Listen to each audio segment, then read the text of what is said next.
Os colaboradores e amigos do Ministério Jimmy Swaggart convidam você a se unir conosco nesta hora de culto e louvor, quando Jimmy Swaggart vai proclamar com ousadia a mensagem do poder de Jesus para mudar vidas.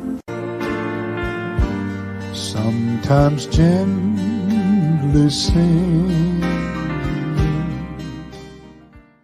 Se você tem a sua Bíblia, por favor, abra comigo no livro de Daniel. O livro de Daniel, lendo do primeiro capítulo. Daniel 1:8. E Daniel propôs no seu coração não se contaminar com a porção das iguarias do rei, nem com o vinho que ele bebia. Portanto, pediu ao chefe dos eunucos que lhe permitisse não se contaminar. Eu quero ler outra vez. Lembre-se que o Daniel que você está lendo aqui tinha 17 anos de idade. Pensamos nele como alguém desenvolvido e maduro, mas era muito mais maduro que muitos e bem mais velho, mas ele só tinha 17 anos e determinou em seu coração não se contaminar com a porção das iguarias do rei, nem com o vinho que ele bebia. Portanto, pediu ao chefe dos eunucos que lhe permitisse não se contaminar. E quero usar como tema, pregando por alguns minutos nessa noite, o jovem de cabeça feita. Você vai precisar de mais do que uma decisão para viver para Deus. Para viver para Deus, você vai ter que fazer mais do que pertencer a uma igreja. Você vai ter que fazer uma decisão em Cristo que vai significar algumas coisas. Vai significar que o mundo não vai ser a favor da sua decisão. Satanás vai enviar as forças do inferno contra você. Eu não vou ficar de pé aqui e falar mentiras para você e te dizer que vai ser fácil, porque não vai. Nada bom é fácil. Mas se você fizer isso, a maioria não fazem. Infelizmente, Jesus disse que apertado é o caminho e poucos são o que encontram. Mas se você encontrar, você vai ter a vida eterna e uma paz que vai além de todo entendimento. O jovem de cabeça feita, abaixe a sua cabeça, por favor. Pai, enquanto ministramos nessa noite, pedimos em nome de Jesus que o Senhor venha nos ungir para pregar e dizer o que nós devemos dizer e fazer. Precisamos da sua ajuda, pedimos a sua ajuda e a sua liderança. Pedimos em nome de Jesus, não somente para nos ungir para falar, mas venha ungir as pessoas para ouvir e aqueles que assistem pela televisão. Pai, nós pedimos em nome de Jesus, e todos dizem amém e amém. A única maneira que eu posso caracterizar nessa noite a cena que eu acabei de ler para você e prognosticá-la é através de tentar, Deus me perdoe, expressar para você o que significaria os Estados Unidos da América ser corrompido por um poder externo. E depois de algum tempo, nossa nação, que conheceu prosperidade e liberdade como nenhuma outra nação na face da terra já conheceu, a cair, e milhões de pessoas serem levados para servir como escravos, alguns para serem incorporados em experimentos cientistas em uma terra distante, um governo distante. Eu oro para que isso nunca aconteça, mas é o que aconteceu com Israel. E eu estava lendo hoje mesmo que todas as nações que esqueceram a Deus, se desviaram, perderam a direção, eventualmente perderam tudo que era valoroso ao seu coração e à vida deles. E os Estados Unidos está nesse caminho também. Eu digo com um pesar no coração, mas é verdade. Israel tinha caído. Depois de vários alertas do Deus Todo-Poderoso através de vários profetas, rei após rei tinha se tornado cada vez mais ruim. E a maldade parecia crescer e fluir como se fosse um esgoto aberto.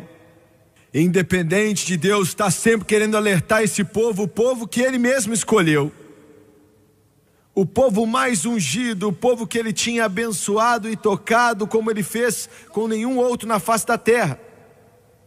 Eles viraram as costas para Ele, adoraram a Baal, fizeram sacrifício com seus filhos no fogo e começaram a praticar todo tipo de sujeira pecaminosa, até que Deus não conseguia mais olhar para a sujeira, o nojo daquele pecado. E agora tudo já tinha dado errado. Quando toda a porta tinha sido fechada e a boca do profeta estava calada. Israel caiu. Jerusalém caiu. Daniel, um jovem, levado com outros para a terra do Shinar, na Babilônia. Agora uma outra terra, um outro povo que era pagão, adoradores de ídolos. O próprio nome deles representava ídolos que eles adoravam. Nabopolassar, um grande líder do exército babilônico, o filho dele, Nabucodonosor. Nabu, antes de todo nome, vieram tomar Jerusalém e no processo daquilo, o pai dele, Nabopolassar, morreu. Mas o Deus de Nabu, uma deidade que adorava Baal, era o Deus que eles adoravam, Baal. Olha para você ver, Polassar, Nabu. Feio demais. O povo que um dia adorou a Deus já não era mais supremo. O povo que fez de Deus o rei deles já não está mais em supremacia. Agora eram os pagões, adoradores de ídolos, estavam em supremacia no planeta Terra. Eu acho que muitas vezes Deus nunca permitiria que a América caísse. Que Ele nunca permitiria que essa nação se desviasse. Mas também devemos nos lembrar que Deus nunca pode permitir o pecado, não pode. E a não ser que essa terra experiencie um avivamento, o julgamento está por vir. Eu tenho total certeza do que digo e eu vou repetir. A não ser que nos voltamos para Deus e experimentemos o avivamento, o julgamento está por vir sobre os Estados Unidos da América.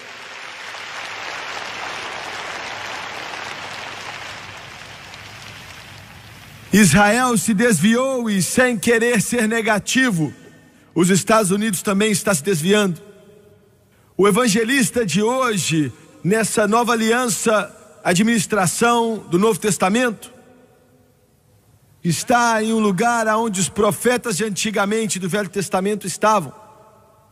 Não é da minha conta ter amigos, não é da minha conta ficar popular, não é da minha conta fazer com que você goste de mim, é da minha conta pregar o Evangelho de Deus. Isso é da minha conta. João disse também: já está posto o machado à raiz das árvores. Toda árvore, pois, que não dá bom fruto, corta-se e lança no fogo. E assim como Israel, há 2.600 anos atrás, estava se desviando, os Estados Unidos está se desviando nessa noite. Me escute. Por quê? E eu acho que existem várias razões do porquê. Porque hoje estamos vivendo no limite. Porque é que hoje existe um agouro no coração e na vida de pessoas? Por quê? Porque é que nosso presidente está lutando para tentar colocar essa nação de volta nos cursos políticos? Por quê? Porque é que esse país está afundando no pecado? Por quê? Por várias razões. Podemos numerá-las aqui a noite toda. Mas uma das razões mais básicas de que essa nação treme nessa noite, uma das razões mais básicas, ou a razão mais básica no singular, que o pecado se levanta como sujeira em nosso país. Nossos filhos estão agora indo para escolas aonde Deus é banido. Jesus Cristo não é permitido ser mencionado, a não ser que ele seja mencionado como alguém histórico, de uma forma que Hollywood derrama a sua sujeira através dos nossos televisores e chama isso de entretenimento, aonde hoje 100 bilhões de dólares por ano está sendo gasto em drogas até que se torne o maior negócio nos Estados Unidos da América. Por quê? Por várias razões. 1,5 milhão de aborto ano passado, você pode chamar de 1,5 milhão de assassinatos ano passado. Por quê? Porque os Estados Unidos é odiado no mundo inteiro. Por quê? Uma razão, e a razão básica que eu acredito, é porque o púlpito está calado.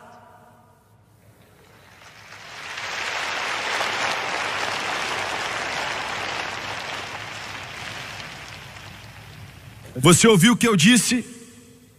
O púlpito está calado. Se houve uma necessidade de pregadores do Evangelho, é hoje, que não estão muito interessados em que as outras pessoas vão pensar, as pessoas que estão em suas congregações. Eles não estão muito interessados no que outros vão pensar, mas estão ali com um propósito, e é de pregar a palavra do Deus vivo. É para isso que eles existem, é isso que Deus chamou eles para fazer.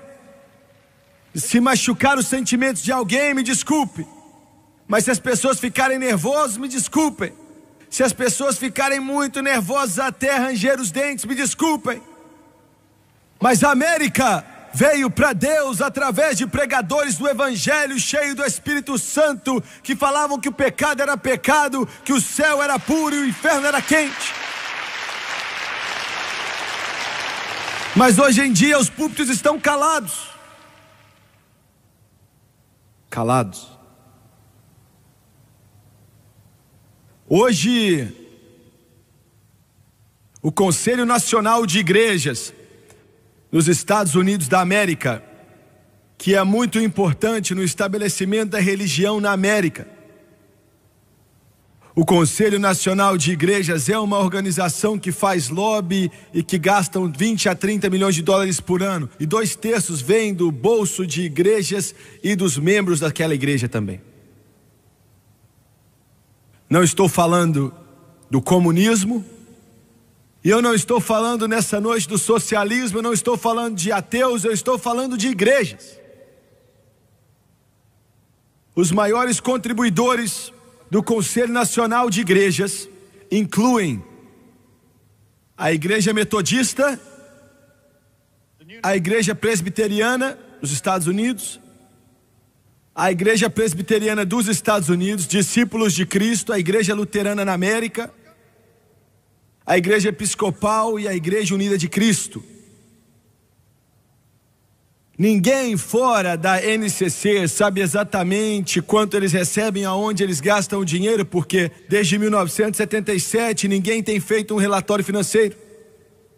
Mas o Conselho Nacional de Igreja de maneira nenhuma tentou esconder seu ativismo político e os planos de se impor no governo americano e suas políticas.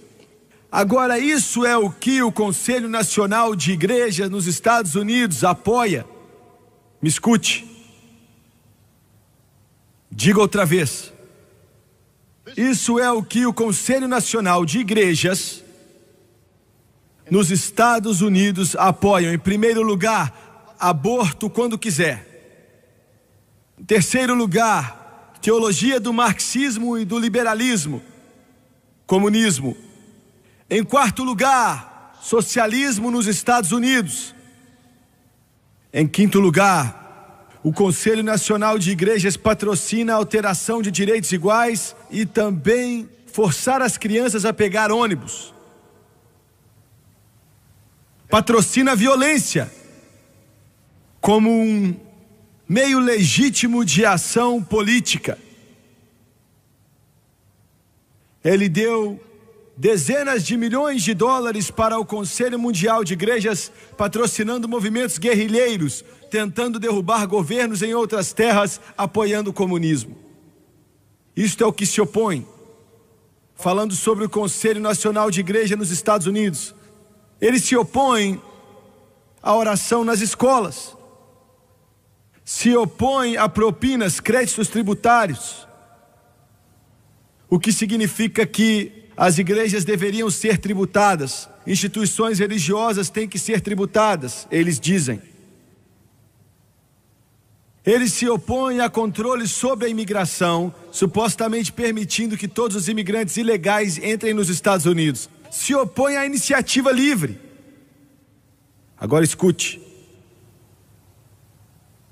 Você que está me assistindo agora pela televisão, que frequenta igrejas que patrocinam esta podridão do inferno, e isso que eles são.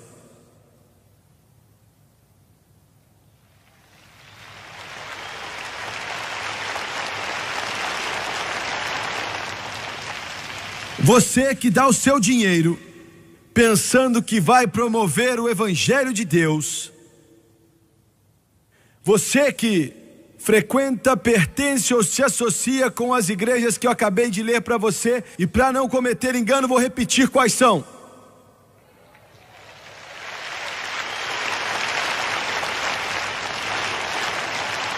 Os maiores contribuintes do Conselho Nacional de Igrejas são a Igreja Nacional Metodista.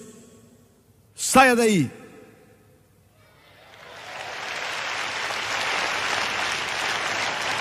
A Igreja Unida Presbiteriana dos Estados Unidos. Saia daí. Igreja Presbiteriana dos Estados Unidos. Saia daí. Discípulos de Cristo. Saia daí. A Igreja Luterana da América, saia daí. A Igreja Episcopal, saia daí. A Igreja Unida de Cristo, saia daí. Você pode dizer, Jimmy Swaggart, você está sendo muito duro. Eu sei, mas é a verdade. Eu não estou falando sobre o preço do algodão, ou o preço do óleo, ou o preço do ouro, ou o preço do mercado. Eu estou falando da sua alma eterna. E um dia você vai estar de pé diante do Deus Todo-Poderoso, e eu vou estar diante do Deus Todo-Poderoso, e Ele vai me perguntar, você disse a verdade a eles, e eu estou te dizendo, a sua alma está em jogo. Procure uma igreja que ainda grite aleluia, e que louve ao Senhor Deus da glória. E coloque a sua família ali, coloque os seus filhos da escola dominical, entrem debaixo de um pregador que pregue a glória de Deus, ungido pelo Espírito Santo, cheio do Espírito Santo, que ele vai pregar a palavra do Deus Todo-Poderoso com uma unção e uma convicção como você nunca escutou antes. E não importa o que o mundo diz ou o que o diabo diz, sirva a Deus e ame a Jesus, porque Ele está para voltar e um dia você vai estar diante dele.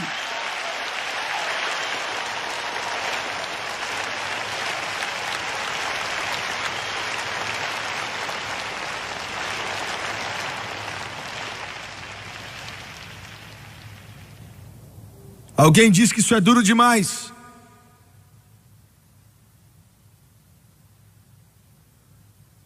Pode ser que sim, o diabo pensa que é muito duro.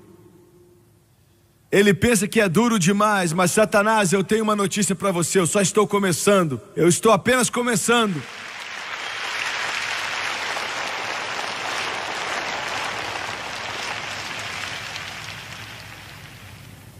Muito bem.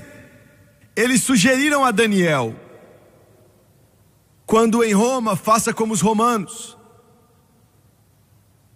Os tempos estão mudados, Daniel. Você está muito longe de casa e você não tem que se preocupar com esse negócio de religião, isso que a sua mãe e o seu pai te ensinou, isso não existe mais. Nós não fazemos isso aqui na nossa igreja. Está me ouvindo? Hoje nós simplificamos. Nós vamos te dar de comer um porquinho.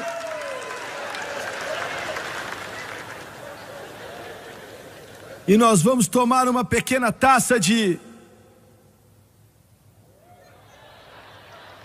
vinho. Isso não vai te machucar. É uma era nova. Daniel, isso aqui é o ano de 1616. Todo esse negócio antigo já acabou. Você não sabe que as pessoas não andam mais assim? Quem é que ainda adora um Deus que nem pode ver? Bem, nós temos bom Deus, você pode vê-los aqui. A gente mesmo faz eles.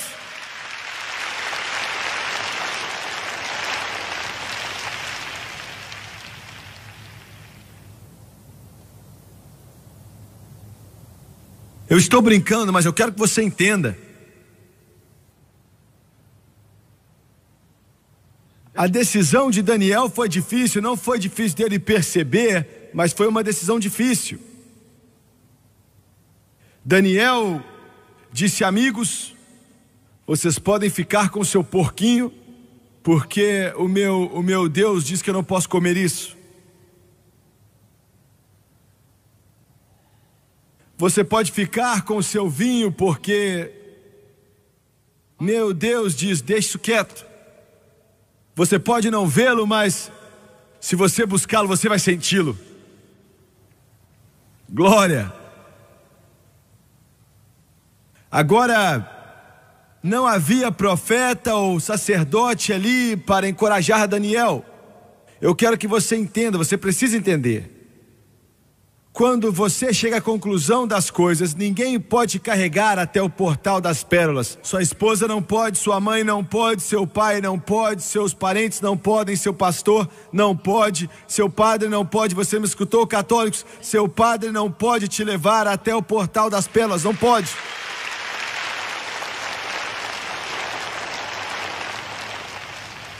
Porque ninguém pode te levar àquele portão a não ser Jesus Cristo andando ao seu lado e você segurando aquelas mãos marcadas.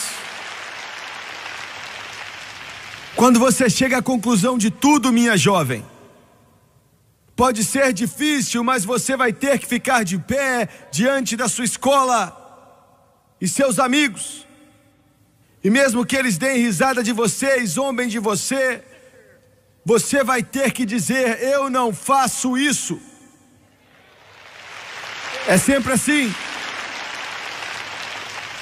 Meu jovem, você vai ter que olhar para os seus amiguinhos e dizer: você pode beber se você quiser, você pode fumar se você quiser, você pode contar suas piadinhas sujas se quiser, rir de mim e falar que eu estou louco e que eu fico falando em outras línguas e não tenho bom senso, mas eu não vou fazer isso.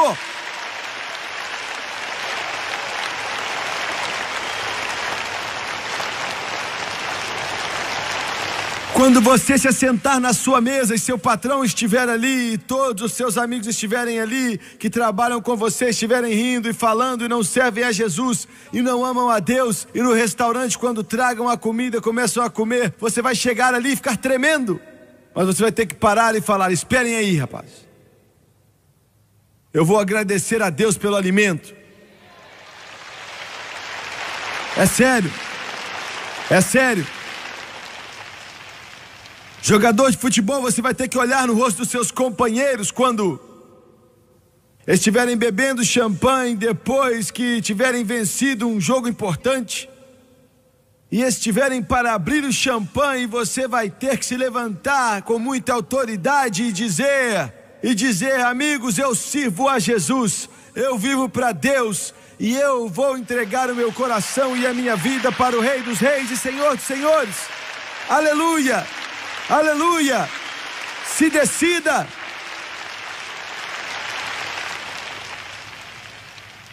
Eu não vou passar a mão na sua cabeça e te enganar. Os pregadores podem ser os maiores enganadores do mundo.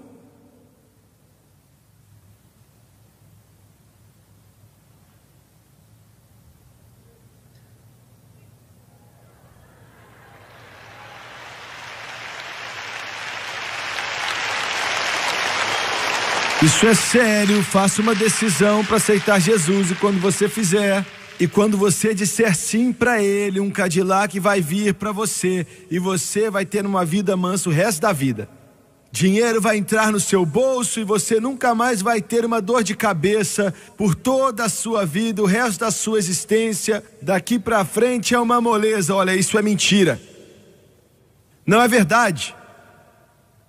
Não é verdade. Agora eu tenho que te dizer, eu gosto dos fuzileiros, vocês que são da Marinha, vocês que são do Exército e da Força Aérea, eu gosto de vocês também, mas algo sobre os fuzileiros que eu gosto muito.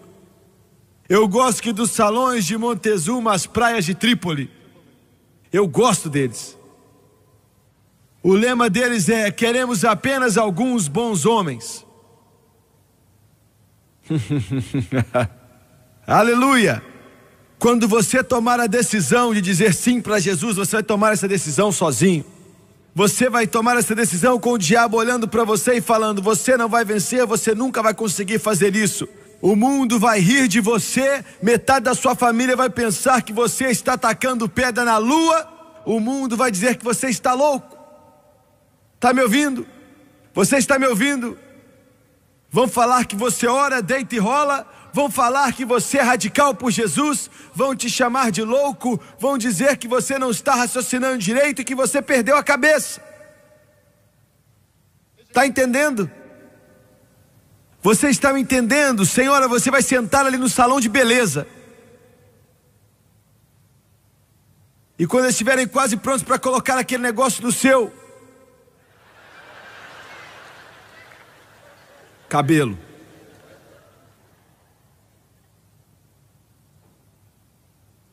e alguém ao seu lado, uma outra mulher, e hoje em dia nem dá para saber o que é aquilo.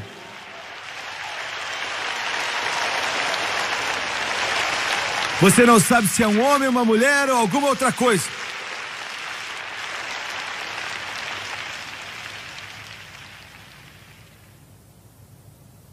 Fica comigo, não perca o raciocínio aqui.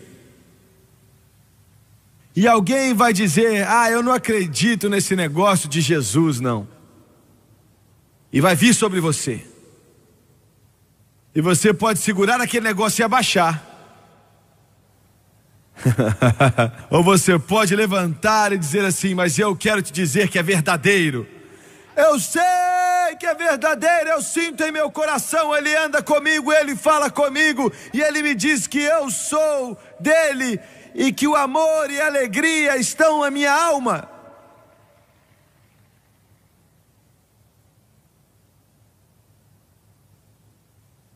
Vai ser duro. Foi duro para Daniel, foi uma decisão dura, sem pregador, sem profeta para ajudá-lo, sem nenhum parente para ajudá-lo. Ele estava sozinho com 17 anos de idade em uma terra pagã. Mas ele se decidiu: eu não vou me contaminar. Nunca é fácil, nunca é. Há algum tempo atrás Deus, teve que resolver algumas coisas. Eu acho que eu tinha uma das maiores audiências católicas do mundo, talvez a maior. E eu amo os católicos, e eu posso dizer isso sem ser hipócrita. Eu digo de todo o coração que eu os amo. E eu acho que há uma fome maior no coração de alguns católicos do que no coração de alguns protestantes.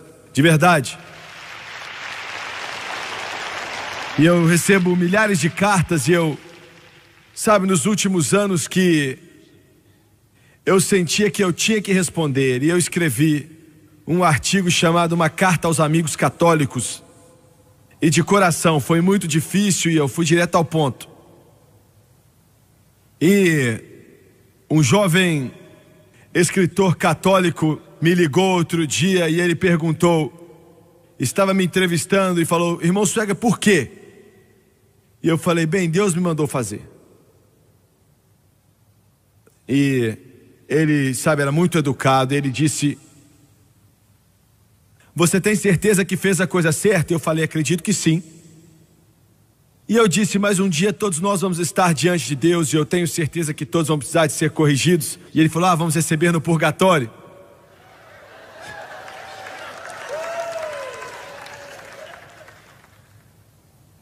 Ele estava brincando. Nessa época ele já nem tinha mais certeza se existia ou não. Mas por quê? Por que é que eu iria dar um passo desse? Por que eu faria algo assim? Quando o Espírito de Deus começou a falar no meu coração a respeito disso e falar na minha alma, o amor, ele é honesto. O amor, ele é verdadeiro. Não foi fácil, ia ser muito fácil como pregador. Veja bem, quando você precisa de $300 mil por dia, você toma cuidado com o que você diz. Mas é aí que você tem problemas. Veja bem, porque o dinheiro não pode ditar o que você diz, Deus é que tem que fazer isso.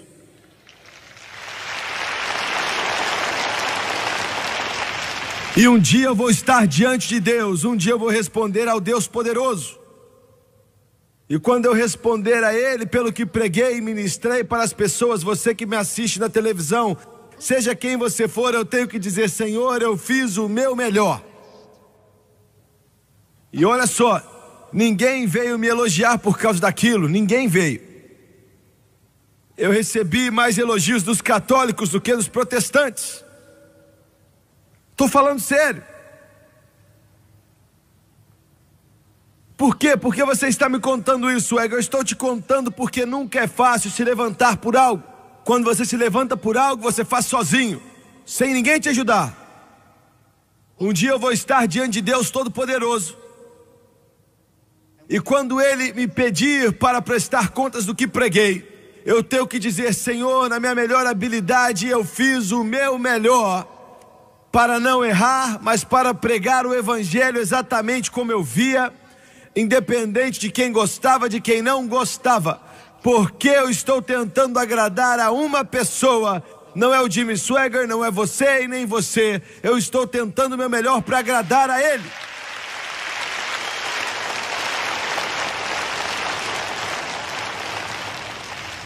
Quando Jesus Cristo estava diante dos homens desse mundo, Ele falava com autoridade. Veja bem, eu recebo milhares de cartas e mais de 30 mil cartas por dia, e algumas delas dizem: por que é que você prega como você prega? Por que você não ama a todos?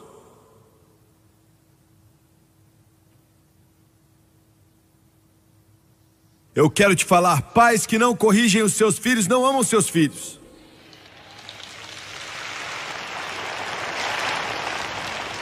A razão pela qual eu prego como eu prego é porque eu te amo, é por isso que eu prego assim. Quando Jesus pregava, você não tinha a menor dúvida do que Ele estava falando. Jesus pregou contra o aborto. Ele disse: não matarás.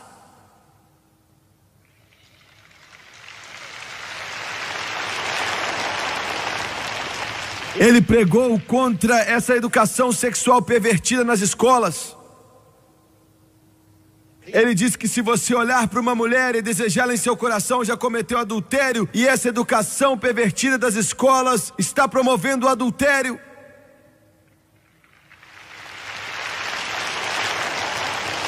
Ele pregou contra a religião falsa. Ele chamou os representantes da falsa religião lobos na pele de ovelha. Ele pregou contra professores falsos da religião. Ele disse que você vai estar diante de Deus um dia e dizer: Senhor, Senhor, expulsamos demônios em seu nome, fizemos grandes obras em seu nome. E Ele vai dizer: para trás de mim eu não te conheço. E pregou contra eles. Pregou a respeito do inferno. Ele disse que é um lago de fogo. Ele pregou sobre a salvação. E Ele não deu tapinha nas costas do povo e falou: não se preocupe, se você fizer o seu melhor, você vai entrar ali. Ele disse: larga é a porta que conduz à perdição, e muitos são os que entram por ela. E apertado é o caminho que leva à vida, e poucos são os que encontram.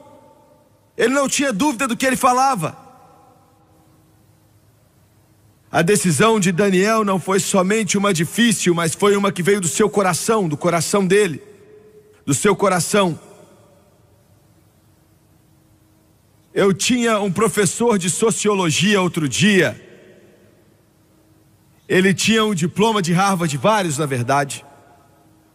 E quando você tem um diploma de Harvard, todos sabem que você sabe tudo.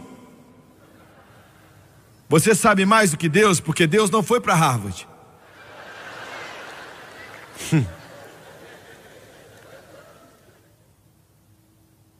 Eu espero que você esteja assistindo.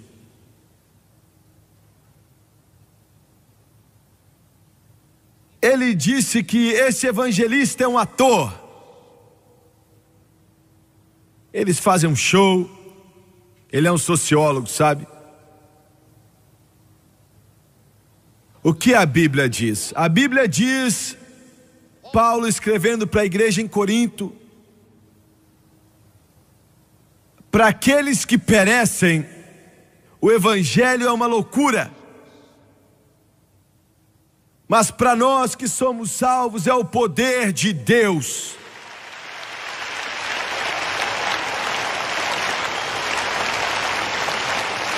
Eu não estou de pé aqui com esse microfone tentando tocar seu intelecto. Deus não vai se rebaixar no mesmo patético e pequeno nível que você está nesse momento. Ele não está preocupado em dividir o átomo que Ele criou. E ainda que alguns de vocês não sabem, Ele sabe que o homem não veio do macaco. Ele sabe. Eu não estou preocupado com o seu intelecto. Deus não se preocupa com o seu intelecto. Ele não vai ficar no mesmo nível que você e tentar descobrir equações matemáticas com você. Ele não está preocupado com psicologia ou sociologia. Deus toca seu coração. Deus está tentando chegar ao seu coração. Ele está tentando chegar ao seu coração, chegar ao seu coração. A resposta de Daniel veio do coração. Você nunca vai aprender de Deus em sua cabeça. Eu sou meio brusco, mas me entenda, você nunca vai aprender sobre Deus na cabeça. Ele precisa entrar em seu coração. Essa é a razão pela qual as igrejas e os pregadores estão mortos, e não há poder ali, não há unção ali, não há Espírito Santo ali, não há convicção ali. Eles podem pregar um evangelho intelectual, mas nunca vão fazer com que homens venham para Jesus, porque esse evangelho é um evangelho do coração. É um evangelho do coração. E essa é a razão pela qual dizemos aleluia. Essa é a razão porque louvamos ao Senhor. E é por isso que agradecemos a Jesus. É um evangelho do coração. Estava pregando em um culto há algum tempo atrás em um estado que o lugar estava cheio.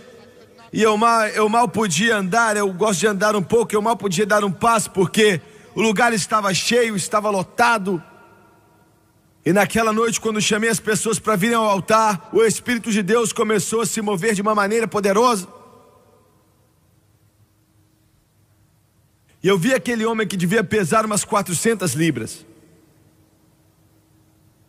E uma pessoa magrinha não ia entrar naquele lugar porque eles estavam muito juntos, mas alguém de 400 libras chegou ali.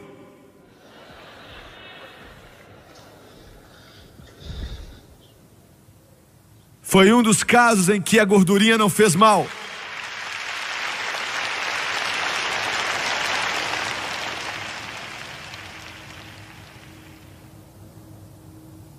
Ele era um homem alto, poderoso. Eu nunca vi uma cara tão fechada em toda a minha vida. Eu nunca vi uma cara tão fechada. Era como se a sua aparência tivesse marcada pelo inferno. Eu descobri depois que ele era um membro da máfia. Ele era um homem de contrato para matar. É o cara que vai, puxa o gatilho e mata outras pessoas. Era o que ele tinha sido feito. Ele já tinha estado nas profundezas. Já tinha feito tudo que um ser humano pode fazer. As coisas que ele já tinha feito eram as piores coisas que vinham do inferno. E eu não estou falando, que entrou ali sem saber como, mas ele chegou ao lugar onde não havia mais nada sobrando. Mas não importa quão profundo você está no pecado, não é suficiente. Vai sempre haver uma fome, um querer que sempre está ali, porque você foi criado por Deus. Você está me escutando, senhor rico? Empilhe o seu ouro, junte seus cupons, amontoe sua prata, compre suas ações, compre a sua terra, construa suas mansões, faça o que você quiser, mas ainda vai haver uma sede, uma dor, porque em seu coração Deus quer descansar aí, e você nunca vai estar satisfeito até encontrar a Deus.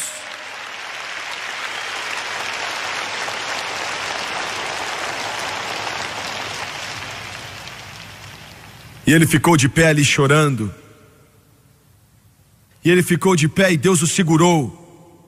E Deus veio, pegou ele de jeito e ele começou a tremer. Entregou o coração para Jesus. E eu nunca mais via ele, mas eu contei isso na televisão há 2 anos atrás.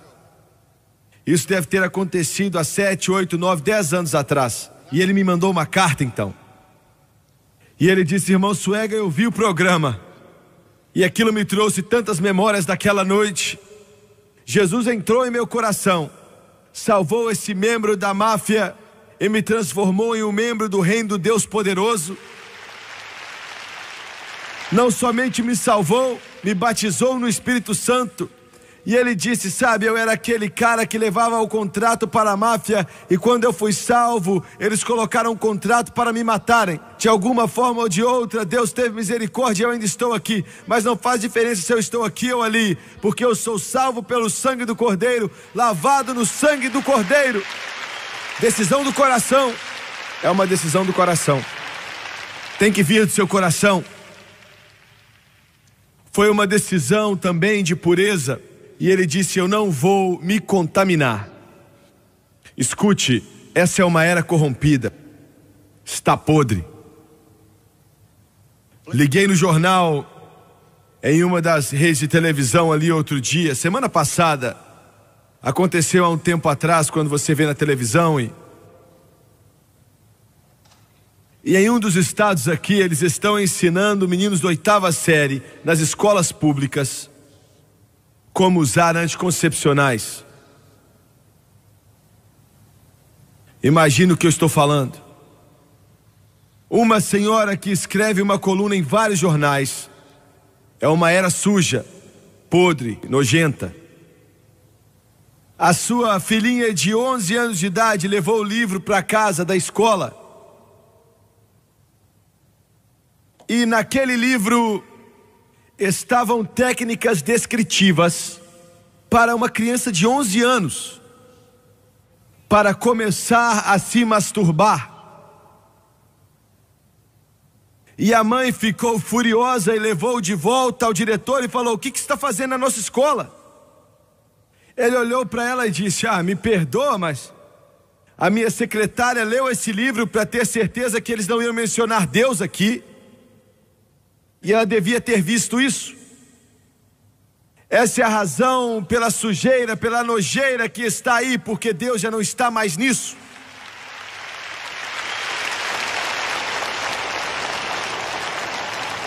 Está podre, está sujo.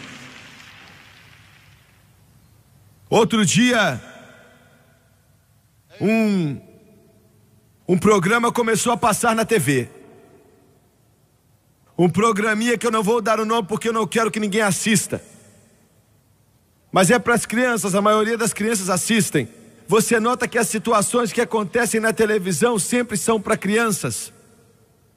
A razão pela qual o alvo deles são as crianças é porque eles estão fazendo uma lavagem cerebral nelas. Está entrando adultério, fornicação, homossexualismo, viver junto antes do casamento, sexo antes do casamento. E esse aqui estava fazendo a mesma coisa, defendendo o adultério, criancinhas. O homem se assenta e explica para eles como se você gosta de alguém, não tem problema você dormir com aquela pessoa mesmo não estando casado com ela.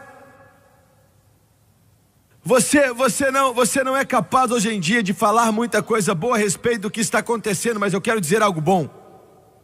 Um dos patrocinadores daquele show tão horrível, que quer jogar a sua sujeira no povo, disfarçado de entretenimento e comédia. Um dos patrocinadores era a companhia de sopa Campbell, que faz a sopa Campbell, que faz a sopinha de vegetal do Campbell. Escreveram para eles e disseram, nós não vamos mais associar o nome da sopa Campbell com nenhum tipo de programação dessa natureza. Glória a Deus! Aleluia! Não venha me escrever agora e dizer que alguém está te pagando para fazer isso. Se você pensa assim, você é mentiroso. Mas eu vou comprar mais sopa Campbell como nunca comprei antes. Você está me ouvindo? É uma era suja, é uma era podre. Eles têm um sistema na nossa escola pública hoje, na escola primária e na secundária, chamada de esclarecimento de valores. Eu mencionei para alguns de vocês que assistiram na televisão há algum tempo atrás. Eu não vou entrar em detalhes, mas é um simples termo, esclarecimento de valores. Você escuta e você acha que não tem nada de errado com isso, que isso é bom, é maravilhoso. Eles ensinam para os nossos filhos, tem a palavra valores ali, então deve ser algo bom.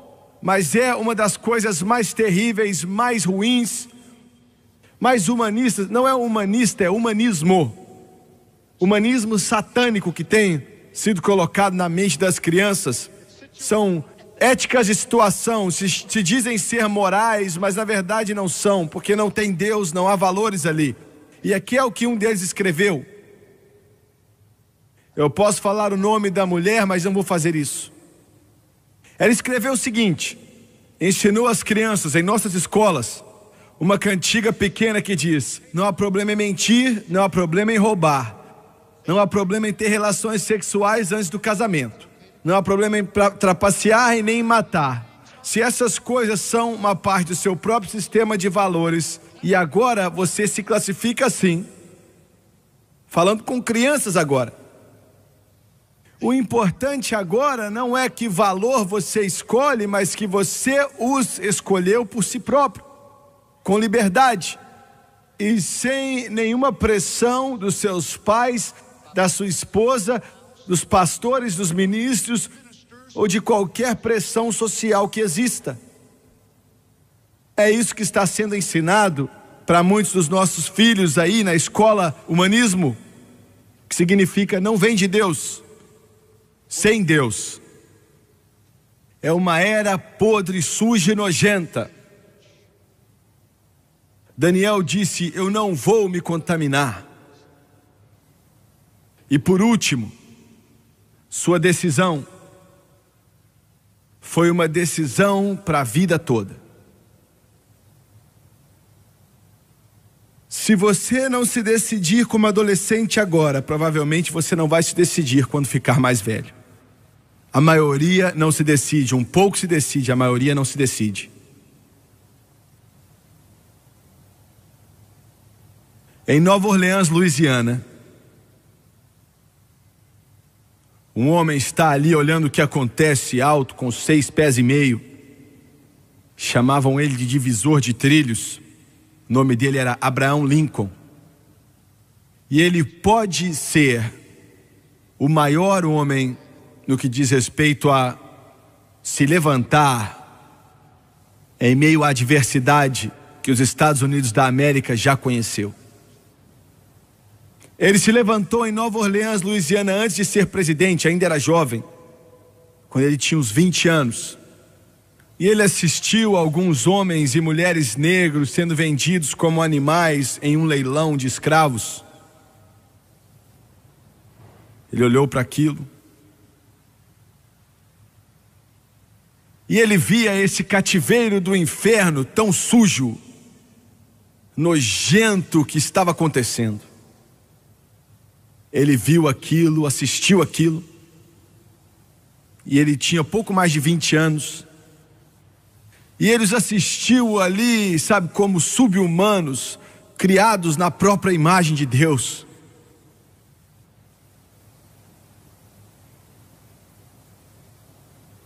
E ele ouviu o estalar do chicote.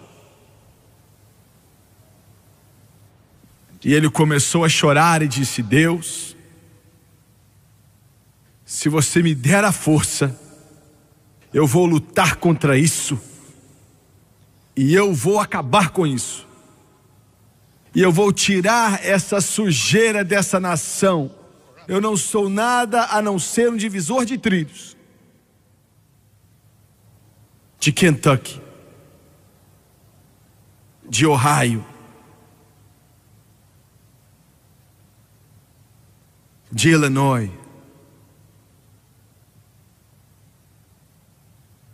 Mas eu farei o possível. E você que está sentado aqui nessa noite, você que está me assistindo pela televisão, e a sua pele é mais escura que a minha, eu tenho que olhar para você com muita vergonha no meu coração pelo que aconteceu há tanto tempo atrás. Mas glória a Deus, porque um homem teve a coragem de dizer: eu vou fazer o que eu puder para parar isso.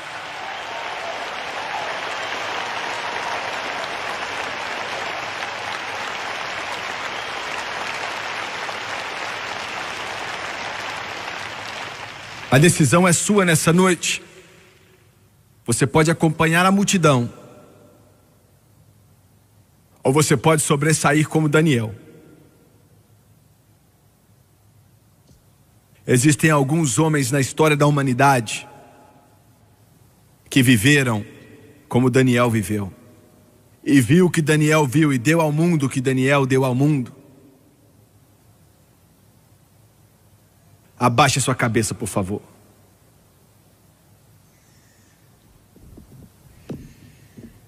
Precioso Senhor, Pai Celestial, eu peço nessa noite que o seu amor e a sua graça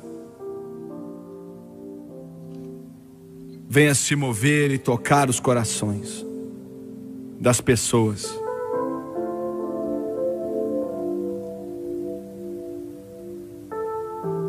Eu te peço, Senhor, para que essas palavras simples que acabei de dizer para eles, oh querido Deus, está ficando tarde, eu sei que está. Estamos tentando tocar o alarme, estamos tentando alertar os homens, a dizer para eles, para se prepararem, endireitarem os caminhos. Nos ajude a fazer isso, Deus, da sua forma, como o Senhor deseja. E eu peço no santo nome de Jesus, de cabeças baixas e olhos fechados,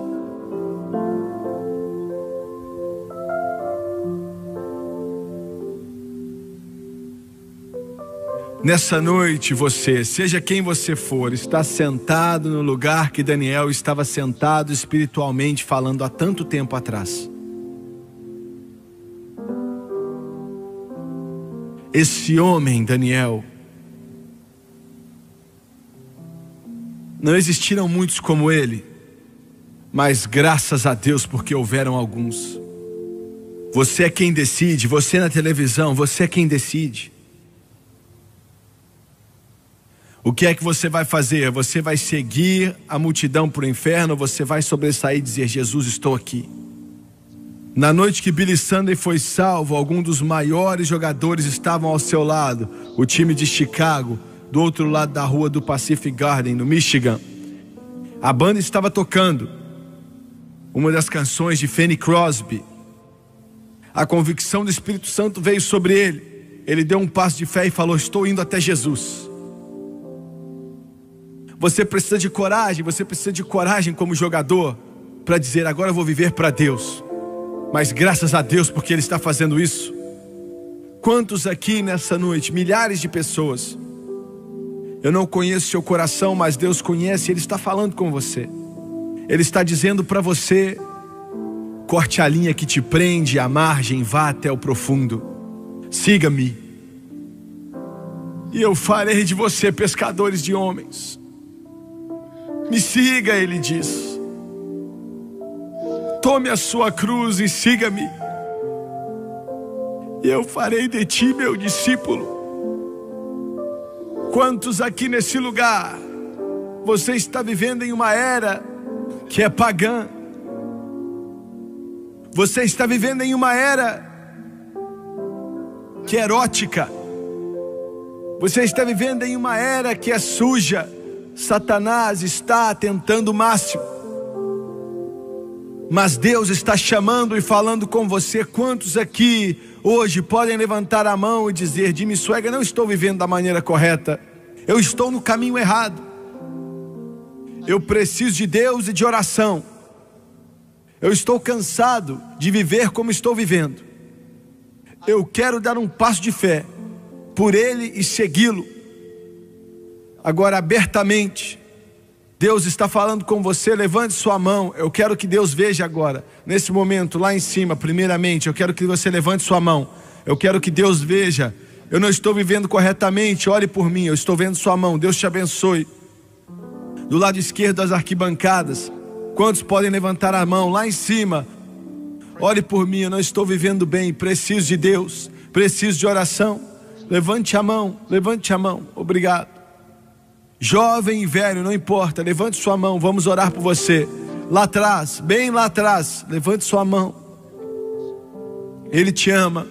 Aqui do lado direito, quantos aqui nas arquibancadas podem levantar as mãos? Obrigado, continue levantando a mão. Velhos e jovens, jovens e velhos, mãe, pai, filho e filha, desde aqui lá em cima, ore por mim, preciso de oração. Muito bem, eu quero que todos se coloquem de pé, por favor. Todo mundo aqui, se coloque de pé.